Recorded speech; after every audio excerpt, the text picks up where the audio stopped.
오늘 본문은 이제 1차 욥의 시험과 고난이 지나가고 난 이후에 이제 두 번째 당하게 되는 욥의 고난에 대해서 보여주고 있습니다. 우리가 1차 첫 번째 고난은 먼저 하나님께서 어떤 섭리와 뜻 가운데에서 시작되었다 이렇게 말씀을 드렸고요. 그래서 이 두 번째 고난의 의미는 보다 더 깊이 있는 그런 단계로 들어가는 그런 것이라고도 할 수가 있겠습니다. 먼저 오늘 본문 1절을 보면 하나님의 아들들이 여호와 앞에 서 있고 사탄도 그들 가운데 와서 여호와 앞에 섰다 그랬습니다. 이것은 천상의 그러니까 하늘의 회의다 우리가 이렇게도 볼 수 있겠죠. 근데 그 앞에 하나님의 부리시는 모든 천사들이 하나님 앞에 다 있는데 그 가운데 사탄도 있었다는 것입니다. 우리가 사탄은 우리가 흔히 말하자면 원래는 하나님 앞에서 하나님을 모셔 섬기던 그런 하늘의 천사였지만 그가 하나님의 그 자리를 넘보고 그 교만함이 발각이 되어서 결국은 이 땅으로 내어 쫓긴 바 되었다. 우리가 일반적으로 이렇게 알고 있죠. 자, 사탄. 이 사탄이라고 하는 히브리어의 의미는 대적자 이런 의미도 있고 고발자 이런 의미도 있습니다. 우리가 헬라어로 디아블로스 이러면 보통 세상에서는 악마 뭐 이런 식으로 이해를 하지만 원 의미는 대적한다, 참소한다, 고소한다 이런 의미입니다. 그게 사탄, 핫사탄 이러면 고소자 이런 말이에요. 그러니까 사탄이 하는 일은 뭐냐면 아주 교만해서 하나님 앞에서 고소하는 짓을 하는 거예요. 자, 우리가 어릴 적에도 아버지나 학교에서 정말 얄미운 애들 있죠. 어떤 애들입니까? 고자질하는 아이 있잖아요. 그러면 선생님은 정의로워서 고자질하는 아이의 그 얘기를 듣고 뭐라고 합니까? 얘야, 고자질하지 마라. 고자질하는 것도 나쁘다. 이렇게 말을 하죠. 그러니까 사탄이 지금 고자질을 하고 있는 거죠. 하나님 앞에. 근데 사실 이 사탄의 고소, 참소 이것은 가만히 보면 사실 의도가 아주 악한 거예요. 자, 이 지금 본문의 그림에서 보면 사탄은 욥을 향해서 손가락짓을 하고 있지만 사실 사탄은 누구를 대적하고 있는 겁니까? 하나님 자신을 대적하고 있는 거예요. 그러면 자, 하나님께서는 자기를 대적하는 이 사탄에 대해서 하나님께서 어떻게 하시겠는가? 자기의 종 욥을 통해서 하나님은 자기의 의로우심을 드러내야 되겠다라고 하는 이런 마음을 먹으시겠죠. 그래서 이제 이런 내용들이 3절 말씀에 이 단어에 나타나요. 3절 하반절에 보면 네가 나를 충동하여 그랬죠. 여기서 수트 충동한다. 하나님을 충동한다. 이 말은 그런 의미를 보여준다고 할 수 있어요. 그러니까 마귀가 하나님의 영광을 깔보고 질시하면서 대적하고 그래서 그것을 누구한테 다 뒤집어 씌우는 거예요? 욥한테다가 다 뒤집어 씌우는 거죠. 그러면 하나님은 이 욥을 통해서 하나님의 의로우심과 영광을 나타내셔야 되잖아요. 그리고 이 사탄의 이런 모든 참소, 교만함으로 하나님을 대적하는 하나님의 영광을 무시하는 이 사탄에게 하나님의 의로우심을 드러내셔야 한단 말이죠. 그게 바로 이 충동이라고 하는 단어에서 그 동기를 엿볼 수가 있어요. 그래서 하나님께서 이 욥을 통해서 사탄의 모든 교만한 질시와 모든 계략을 무너뜨리시기로 이렇게 마음을 먹으신 거예요. 근데 그걸 누구를 통해서 한다? 욥을 통해서 하시도록 하신 거예요. 특히 욥의 고난을 통해서. 이런 게 성도의 고난의 배후에 깊이 감추어져 있는 그런 하나님의 섭리라고 할 수가 있습니다. 우리가 교회는 순교자의 피 위에 세워진다 이런 말들도 있죠. 또 그리스도의 교회는 과거 역사 속에서 보면 놀랍게도 정말 역설적이게도 우리가 아이러니하다 그러잖아요. 역설적이게도 고난을 당하면 당할수록 믿음이 더욱더 굳건해지고 그리스도께 대한 하나님께 대한 신앙의 고백이 더욱더 빛이 나더라는 거예요. 역설이죠, 그죠? 세상 사람들한테 만약 이런 고난이 생기면 어떻게 되겠어요? 다 예수님을 배도하고 떠나가겠죠. 그런데 사탄이 교회를 이 고난, 핍박, 박해의 도가니 속에 집어넣어 가지고 던져 넣어 보니까 덜이요. 연단이 돼 가지고 훈련이 돼 갖고 죽는 것도 두려워하지 아니하고 하나님께 대한 믿음을 지키더라는 거예요. 자, 그런 고난을 통해서 정금과 같이 믿음이 빛날 때 하나님이 거기서 영광을 받으시는 겁니다. 그 믿음이 더욱 반짝반짝 빛이 나면 빛이 날수록 하나님이 더 영광을 받으시겠죠. 그리고 그들 가운데에서 역사하시는 하나님, 그분 자신의 의로우심이라든가 그분의 행동이라든가 사역들 이런 것들이 더 그 고난을 통해서 반짝반짝 빛이 나고 드러나게 되는 거죠. 그런 게 성도의 삶 속에 있는 고난의 깊은 섭리다. 우리가 이렇게 이해를 하면 되겠어요. 먼저 1절과 2절의 내용을 보면 그래서 하나님께서 이제 다시 1장에서 봤던 것처럼 반복해서 사탄에게 말합니다. 네가 어디서 왔느냐? 사탄이 땅을 두루돌아 여기저기 다녔나이다 라고 말합니다. 땅을 두루 돌아다녔다라고 하는 말은 모든 인간 세상 돌아다니면서 꼬투리 잡고 트집 잡을 거 없었는지 이런 거 보면서 악을 행하면서 돌아다닌 거겠죠. 그냥 두루두루 돌아다닌 게 아니에요. 뭐 유랑한 게 아니라 악을 행하면서 다니는 거예요. 근데 사탄이 주로 어떤 자들 속에 역사하냐면 교만한 자들, 악한 자들, 불의하고 죄를 즐거워하는 자들 이런 자들 가운데 사탄이 주로 역사를 합니다. 자, 그러면 이 세상에는 그런 교만하고 불의하고 불법한 악인들만 있을까요? 그런 건 아니죠. 의인들이 있죠. 선인들 있죠. 그런데 그런 사람들과 악인들과의 충동이 일어나고 싸움이 일어나겠죠.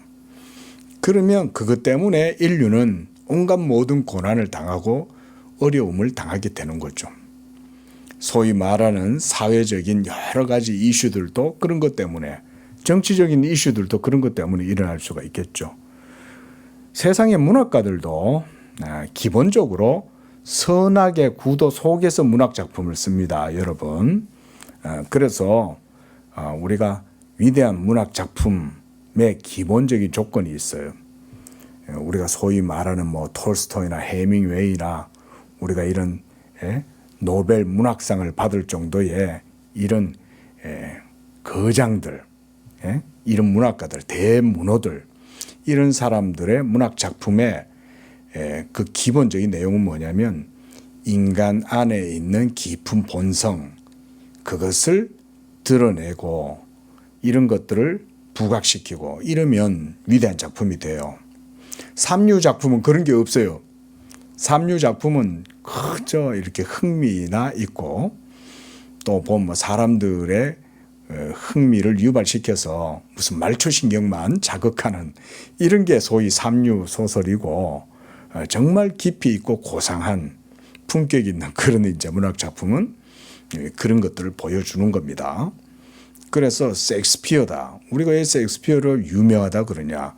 셰익스피어는 이런 인간 안에 있는 가장 깊은 본성들을 가장 적나라하게, 가장 치밀하게 잘 보여주면서 아주 시적으로 아름답게 표현하잖아요.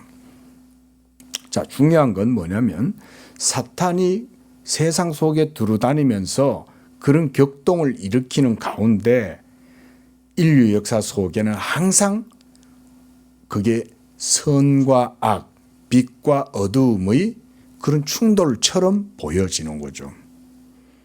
그래서 악인들은 공격하고 예를 들어서 우리나라도 저 왜구들 또는 저 북방의 오랑캐들 공격해오면 안시성에서 또는 광개토대왕이 연개소문이 가지고 막 이렇게 북벌을 정복하고 막 거란족을 무너뜨리고 여진족을 무너뜨리고 뭐 이러면서 살수대첩을 하고 뭐 이런 이제 이야기들 있잖아요.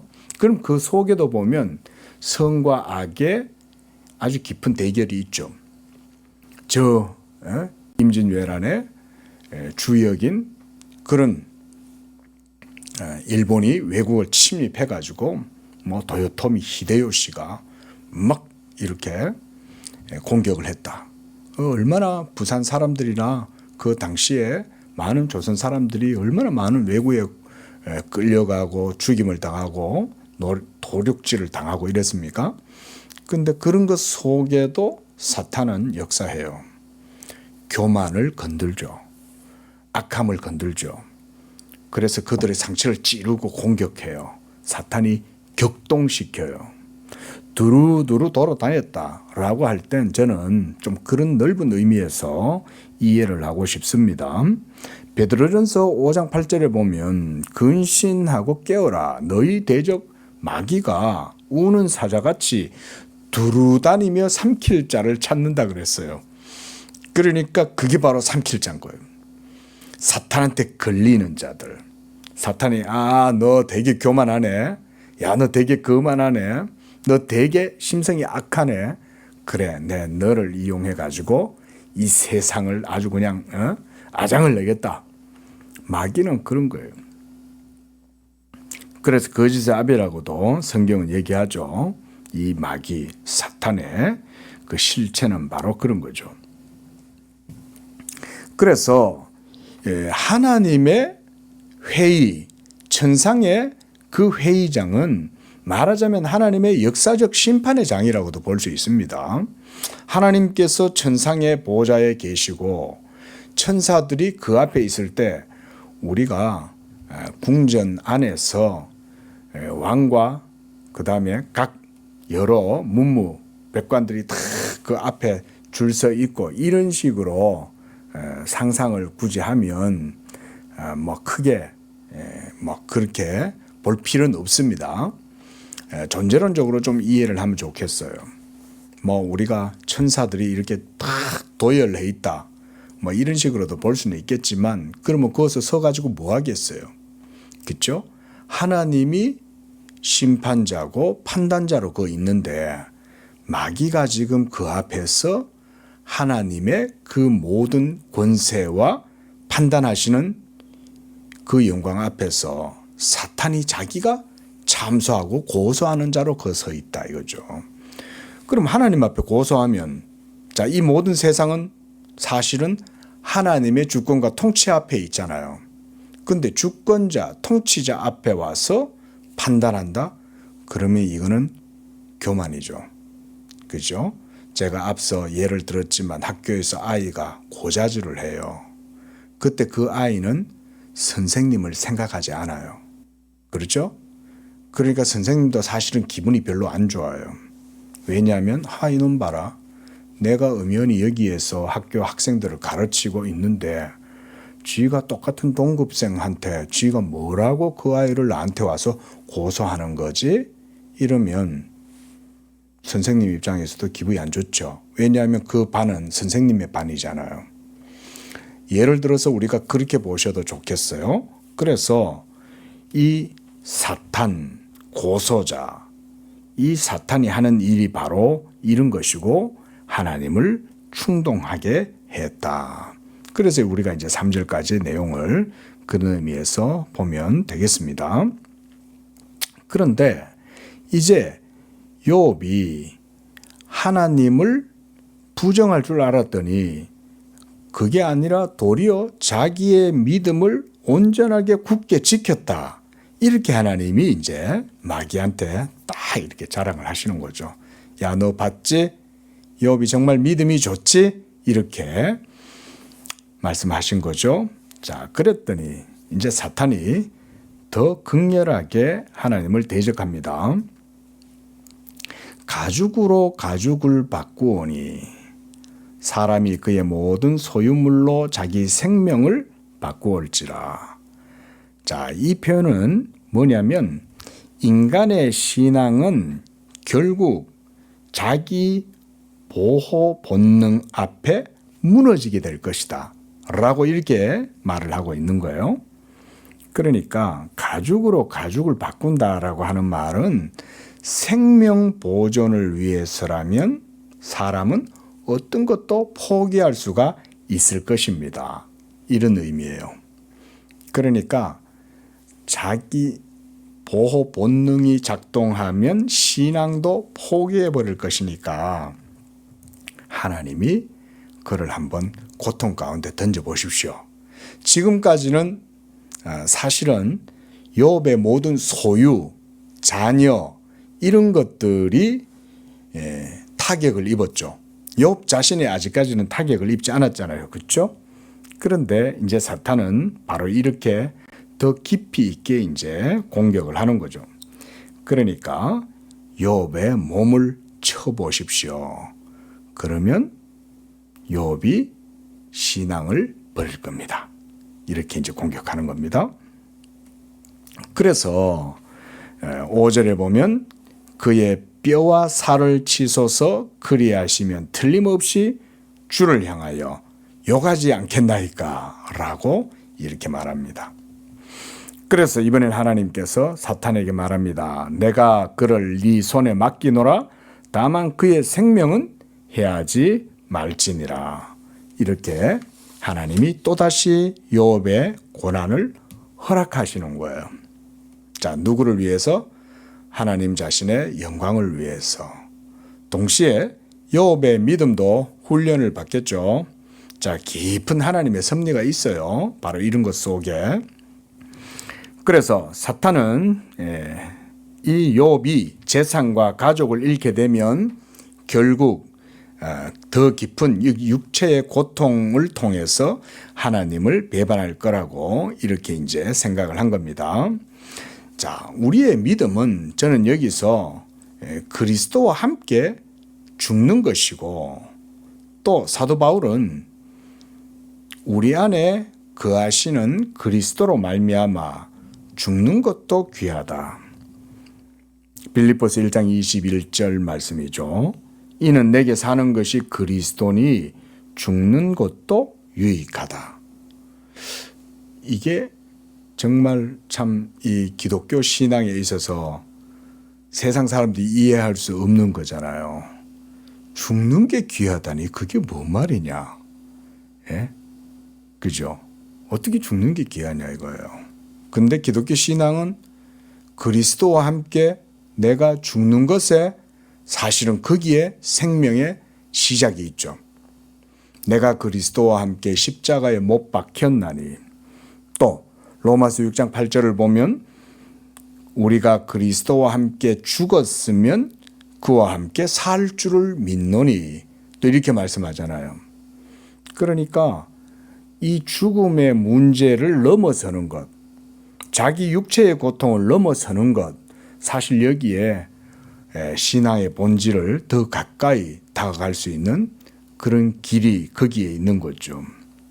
어떻게 죽는 게 귀하냐.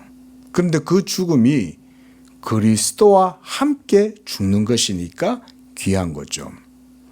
그리고 그 죽음은 죽음으로 끝나는 것이 아니라 그 죽음에서 다시 생명의 꽃이 피어나잖아요. 이게 바로 기독교에서 말하는 죽음이죠. 성도의 죽음. 그러니까 성도의 죽음은 그 자체가 허무가 아니에요. 자, 이런 말씀을 드리는 건 뭐냐면 욥이 그 뼈와 살 가운데에 극심한 고통을 당할지라도 그거를 넘어설 수 있었던 이유는 뭐냐면 사망조차도 넘어설 수 있는 신앙의 고백이 그에게 있었다는 거예요. 우리가 예수님을 믿을 때 여기에서 예수님을 믿어야 돼요. 이 자리에서. 죽음조차도 만약 내가 지금 당장 죽을지라도 그게 순교든 박해로 말미암는 것이든 아니면 어떤 천재지변에 의한 불의의 사고를 당하는 것이든 간에 죽음 그 자체 앞에서 우리는 이미 그리스도께 대한 믿음으로 그거를 넘어서 있어야 돼요. 이게 진정한 예수 믿음이고 기독교 신앙이죠. 하나님이 어쩌면 욥에게 이런 것들을 지금 바라보고 계시는 것이라고 할 수가 있습니다. 죽음도 넘어설 수 있는 욥의 신앙, 그것이 이제 욥에게 딱 들이닥친 거예요. 그리고 이제 그 이후로부터는 욥의 세 친구들과의 또 변론도 계속 이루어지죠. 자, 이렇게 이제 6절에서는 하나님께서 사탄에게 욥의 몸을 치도록 허락하시지만 그의 생명은 해하지 말라고 하심으로써 사탄의 모든 행동에도 제한을 두시는 것을 볼 수가 있어요. 그러니까 사실은 욥의 신앙도, 욥의 생명도, 욥의 삶도 모두가 사실은 하나님의 주권 아래 있는 거죠. 우리가 이런 것도 좀 볼 수가 있어야 된다고 봅니다. 우리 성도님들도 그리스도 예수 안에서 복음의 은혜와 성령의 은혜를 누린다 할 때도 그거조차도 하나님의 주권 아래 있는 거예요. 그리고 사탄이 예수 그리스도 안에 있는 여러분들을 참소, 대적, 고소하지 못하도록 하나님이 딱 지켜주시는 거예요. 무엇보다 예수님이 십자가에서 우리를 위해서 모든 의를 이루시고 그래서 십자가로 하나님의 모든 의를 완성하심으로써 우리의 의가 되셨잖아요. 그러니까 사탄이 더 이상 고소할 수 없어요. 자, 고소의 조건은 법조문이죠. 그렇죠? 고소하려면 제 잘못했죠 이거잖아요. 그렇죠? 이게 고소잖아요. 예? 정죄한다, 참소한다는 말은 헐뜯는다는 말이잖아요. 그러면 정죄할 때 정죄의 기준은 뭐죠? 사탄 자신이 정죄의 기준일까요? 사실 그게 아니죠. 정죄의 기준은 하나님 그분 자신이라고 할 수 있고 또 그분 자신의 법이라고도 할 수 있어요. 그렇죠? 여러분 이거가 아주 중요한 신학적 의미가 있어요. 사실 제가 그냥 내러티브식으로 말씀을 드려서 그렇지 욥기를 속을 까 뒤집어 보면 그런 이야기로 구성되어 있어요. 하나님을 충동시킨다는 말은 뭔 말이냐면 하나님의 의를 건든다 이런 말인 거예요. 시비를 거는 거죠. 근데 사실은 하나님이 먼저 시작하셨잖아요. 그러면서 사탄한테 네가 내 종 욥을 위하여 봤어? 결국 얼마나 욥이 나를 향해서 충성되고 순전하게 섬기는지 알아? 이렇게 했을 때 사탄은 늘 하나님이 싫었던 거예요. 그죠? 하나님이 그걸 아시는 거지. 예? 저놈은 늘 내 영광을 질시하면서 내 영광을 탐닉하다가 내 자리를 차지하려고 세상에 가가지고도 사람들 가운데에서 지가 왕짓하고 말이지 그러는 거죠. 여러분 우리가 동네에 후레베 같은 그런 인간들 있잖아요. 비류들, 세상 말로 양아치들. 근데 사실은 그게 자기 땅이 아니고 자기 영역이 아닌데 자기네들이 완력을 사용해 가지고 한마디로 wal패죠, wal패. 예? 임금이 있잖아요, 나라에. 예? 그런데 그거 가가지고 지가 그 나와바리 차지해가 왕짓하죠. 여러분, 사탄이 그런 식의 존재라고 보셔도 돼요. 그래서 법이 있단 말이에요. 하나님의 법이 있는데 그 하나님의 법을 가지고 정죄하고 참소해요. 자, 지가 그렇게 할 수 있는 존재예요? 그럴 수 없잖아요. 여러분, 우리 성도들도 마찬가지예요. 그래서 성경은 판단하지 말라라고 얘기할 때는 뭐냐면 판단은 하나님이 하시잖아요. 그렇죠? 왜냐하면 하나님이 율법으로 우리를 판단하시잖아요. 그 율법이 판단 앞에서 우리 모두가 드러나게 될 때 하나님이 심판자인데 마치 사탄이 자기가 심판자인 자처럼 그렇게 행동한다 이거죠. 그렇게 해서 이 욥을 고소하고 참소하면서 헐뜯으면서 하나님의 영광을 공격하는 거예요.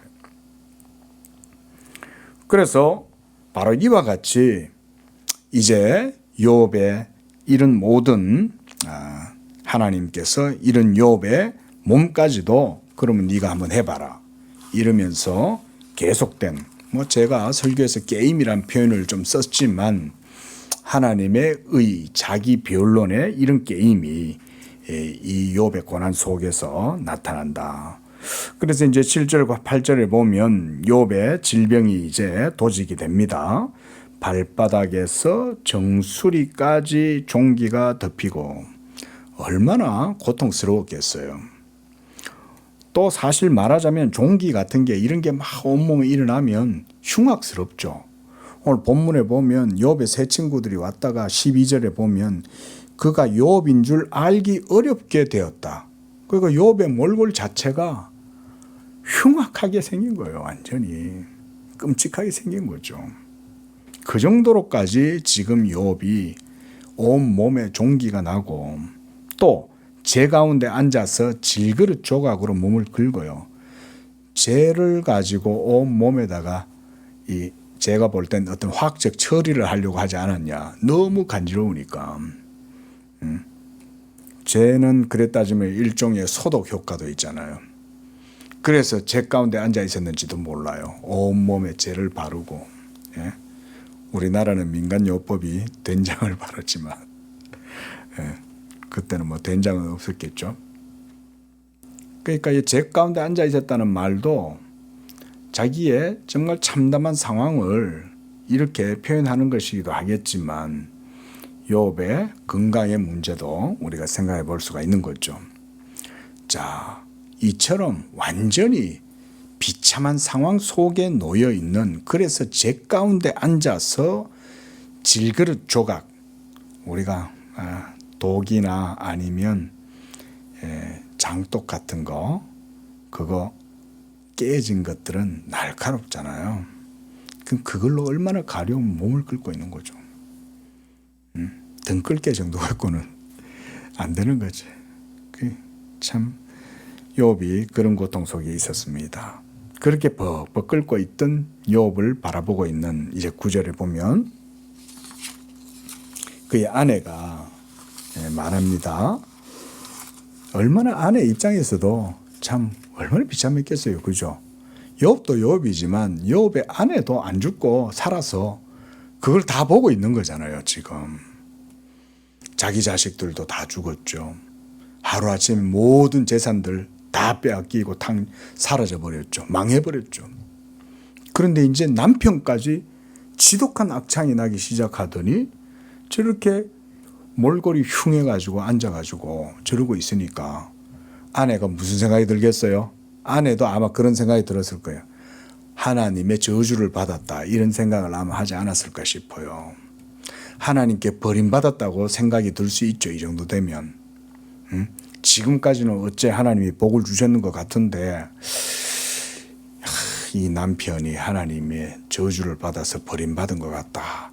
아마 이런 생각도 그 아내는 했을 거예요. 그래서 거기서도 보면 이렇게 당신의 상황이 이런데도 당신의 그 온전함이란 말은 믿음의 고백이죠. 당신의 그 믿음을 끝까지 하나님께 지킨단 말이야. 이러면서 욥을 막 비아냥거리죠. 자기의 온전함을 굳게 지키느냐 하나님을 욕하고 죽으라. 뭐 더 이상 살 거 뭐 있어. 그 정도는 비참해서 그냥 죽어버리지. 고통스럽게 살아가느니 더 이상 남아있는 게 뭐 있어. 이런 말이잖아요. 사실 이 아내의 마음 인간적으로 우리가 충분히 이해할 수 있을 거예요. 그렇죠? 자, 그런데 지금 문제는 믿음의 문제잖아요. 그죠? 믿음의 문제는 그래서 현실을 넘어서는 거예요. 죽음조차도 넘어서는 거예요.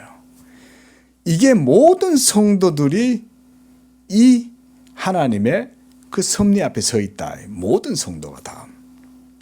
우리도 나중에 결국은 다 죽음을 맞이하죠.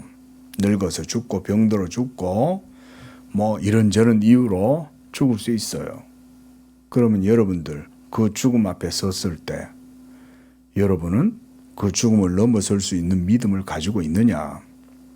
자, 바로 그 부분에서 우리가 예수 믿는 믿음이 거기에서 이제 딱 부각되는 거예요. 예수 믿는 믿음은 죽는 것조차도 넘어서는 믿음이죠. 그리고 또 한 가지는 이 욥의 고난을 통해서 이 믿음이 드러나는 것처럼 그리스도의 고난이 이와 같이 사망에서 생명을 드러내는 그런 고난이었다. 그래서 욥을 해석하고 설교하는 목사님들 가운데 그런 관점으로 해석하는 경우도 많아요. 욥의 고난을 통해서 믿음이 드러날 때 이 그리스도의 고난의 의미가 그걸 통해서 더욱 크게 드러난다. 좋은 해석 같아요. 사실 이게 참 말씀드렸듯이 역설이잖아요. 그렇죠? 아이러니 아닙니까? 고난을 당하면 당할수록, 박해를 당하면 당할수록, 고통을 당하면 당할수록 더더욱 그리스도께 대한 믿음이 생겨난다는 거잖아요. 이거는 누구도 이해할 수 없는 거예요, 사실은. 오직 하나님의 은혜로 택하심을 입고 진리 가운데서 하나님을 섬기는 자들만이 이 고백을 할 수가 있어요. 죽음을 넘어서는 믿음. 이것이 바로 저는 이 욥의 고난을 통해서 보여주시는 하나님의 교훈이라고 생각을 합니다. 자, 이제 이렇게 그 여인의 아내의 말을 듣고 그래도 욥은 하나님 앞에서 입술로 범죄하지 않습니다. 이게 정말 진실한 욥의 믿음인 거죠.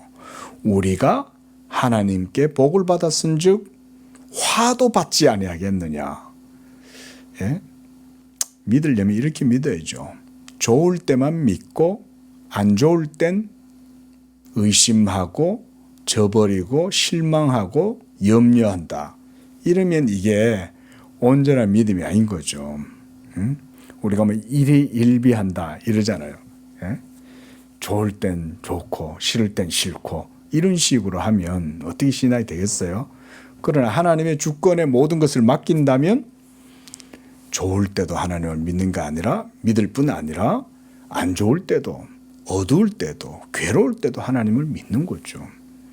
그게 바로 욥의 신앙이었어요. 그래서 본문에서도 보면 욥이 자기의 믿음을 부인하지 않았다. 입술로 범죄하지 않았다. 이렇게 말을 하고 있습니다.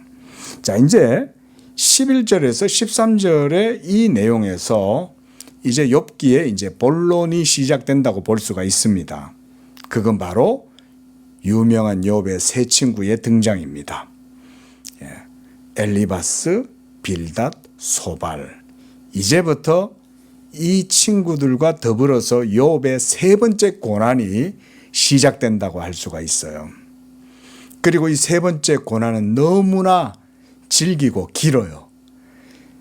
첫 번째와 두 번째 고난은 2장까지로 딱 끝나지만 이 세 번째 고난은 이제 욥기 끝날 때까지 계속 진행이 되면서 엘리후가 등장할 때까지 이 욥의 세 친구들과 욥과의 계속된 이제 변론이 등장합니다. 그리고 욥이 거기에서 심적으로 굉장한 고통과 억압을 느끼는 거예요. 압박을 받는 거예요.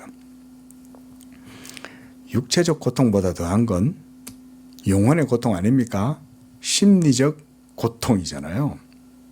그래서 저는 이것이 욥의 세 번째 고난이다. 그러면서 이제 세 친구들과 얘기가 진행이 되는데요. 여기서도 잠시 보면 이 욥의 세 친구들이 욥의 소문을 듣고는 위로하러 온 거예요. 처음에는 그 위로를 하러 왔는데 이 보니까 상태가 너무 심각하단 말이에요. 그러니까 처음에는 말 그대로 망연자실, 아무 할 말이 없는 거야. 뭐라고 그래요, 여러분? 여러분 참 주변에 정말 어려운 일 당하신 분들 가끔 가다 보면 보잖아요. 그러면 뭐라고 말을 못하죠. 그냥 가만히 그냥 있어주고 그냥 같이 그냥 말 없이 있어주는 거. 뭐라고 위로를 못하잖아요. 뭐라고 위로할 거예요, 그거를. 그러니까 그냥 가서 울어만 주고 이러는 거죠. 그 이 세 친구들도 욥 옆에 서서 자기들의 옷을 찢고 같이 위로하면서 동참합니다. 욥의 그 아픈 고통 가운데. 그런데 자 7일 동안 침묵했다 그랬어요. 욥도 계속 고통 속에서 팍팍 긁으면서 막 이렇게 고통스러워하고 있는데 욥의 세 친구들이 그걸 이렇게 보고 앉아 있단 말이죠. 그 여러분 한번 여기서 여러분들도 한번 연상을 한번 해보십시오. 일주일 동안 계속 하루하루 욥을 보고 있었어요. 자, 이제 이 엘리바스, 빌닷, 소발에게 어떤 마음이 생겨날까요? 아마 질문이 하나 딱 떠올랐을 거예요. 그게 뭐냐면 도대체 왜 욥은 저런 고난을 당하고 있는 거지? 욥이 그동안 하나님을 잘 섬겼잖아. 그런데 왜? 이거예요. 욥이 하나님을 잘 섬기고 있었는데 그런데 왜? 라는 질문이 이 친구들에게 생기기 시작한 것입니다.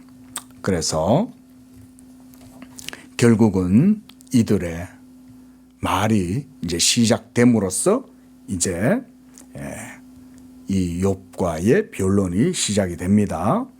그러면서 이 세 친구들은 끝까지 욥에 대한 자기들의 신학적 사상, 말하자면 그런 거예요. 그래서 저는 이것을 욥의 신학과 세 친구들의 신학이 다르다 이렇게 그냥 간단하게 이해를 해봅니다. 이제부터 진행되는 계속된 욥의 세 친구들의 욥을 향한 질타는 그들의 신학적 사상에 기인하는 겁니다. 한마디로 인과응보. 그래서 오늘 본문에서도 보면 사탄이 그런 표현 쓰잖아요. 까닭 없이. 이건 뭐냐면 인과율이죠. 인과율. 인과율에 의해서 욥의 고난을 해석하는 거예요. 그래서 우리가 일반적으로 크게 욥의 고난을 보는 두 관점은 욥의 관점이 있고 욥의 세 친구의 관점이 있는 거예요. 이 고난을 해석하는 이런 관점은 오늘날도 마찬가지예요. 성도가 고난을 당할 때 세상 사람들은 그거를 어떻게 보냐 이거죠. 그걸 볼 때 인과율로 보죠. 하지만 그리스도 안에 있는 자들의 고난은 여러분 인과율이 그들에게 적용되지 않아요. 왜냐하면 인과율이라고 하면 그건 바로 율법을 얘기하는 거죠. 그죠? 그리스도 안에 있는 예수 믿는 성도들이 당하는 고통, 고난, 이 모든 세상의 실존적인 모든 괴로움들 그런 것들은요. 그리스도 예수 안에 있으면 인과율의 지배를 받지 않아요. 그것은 한마디로 그리스도께서 율법으로 말미암아 모든 그리스도를 믿는 성도들에게 있어서는 더 이상 그 율법의 정죄를 당하지 않는 거잖아요. 그렇죠? 그러니까 성도의 고난은 놀랍게도 그리스도의 고난을 드러내게 돼 있는 거예요. 이 정말 아이러니한 게 이런 거죠. 이런 것도 욥기 속에 있는 깊은 신학이라고 볼 수 있습니다. 성도의 고난이 그리스도의 고난을 보여주는 거죠. 그럼 그리스도의 고난을 통해서 우리 성도들의 모든 고난도 율법의 정죄를 당하지 않잖아요. 그래서 그렇게 볼 수가 없어요. 자, 이런 부분들은 이제 우리가 욥기 이제 욥의 세 친구들과 욥과의 변론 그런 내용들을 보면서 우리가 좀 더 깊이 있게 보면 되겠습니다. 자, 이제 오늘 본문의 말씀을 우리가 조금만 더 정리해 보면 결국은 사탄이 이 욥을 공격하지만 욥의 믿음은 하나님의 주권 안에 있다는 것입니다. 그리고 신앙이라고 하는 것은 일희일비하거나 좋을 때 형통할 때만 하나님께 감사하는 것이 아니라 화를 당할 때도 고통을 당할 때도 괴로움을 당할 때도 하나님을 경외하는 것이 하나님께 대한 진정한 참된 믿음이다. 우리가 이런 교훈들을 얻을 수가 있겠습니다. 기도하겠습니다. 거룩하고 자비로우신 하나님 아버지, 우리가 이 욥기의 말씀을 보면서 하나님의 주권적인 통치와 섭리를 보고 또 성도의 삶 속에 나타나는 하나님의 섭리가 비록 고난과 괴로움 속에서도 하나님의 뜻이 이루어지는 그런 삶이라는 것을 보게 됩니다. 성도를 참소하고 고소하는 자 사탄은 지금도 하나님의 성도들을 질시하고 하나님의 영광을 무너뜨리려고 가진 계략을 쓰지만 그리스도께서 십자가로 이 모든 사탄의 모든 정수리를 깨트리시고 십자가로 자기의 몸을 하나님께 드리심으로 승리하셨사오니 이제 예수 그리스도 안에 있는 자들에게는 결코 정죄함이 없고 그들은 이제 율법에 대하여 십자가에서 죽임을 당하였으므로 이제 그들의 당하는 모든 고난과 모든 괴로움도 그리스도 예수 안에서 하나님께서 온전케 하시는 줄로 믿습니다. 우리 양재교회 성도들 이런 믿음으로 하나님 앞에 서게 해서 죽음조차도 넘어서는 그런 믿음으로 하나님께 영광을 돌리는 그런 성도들 되게 도와주옵소서. 아울러 이 욥기를 통해서 우리가 하나님의 깊은 뜻을 헤아리고 깨달아가는 그런 시간이 되게 하여 주옵소서. 예수님의 이름으로 기도합니다. 아멘.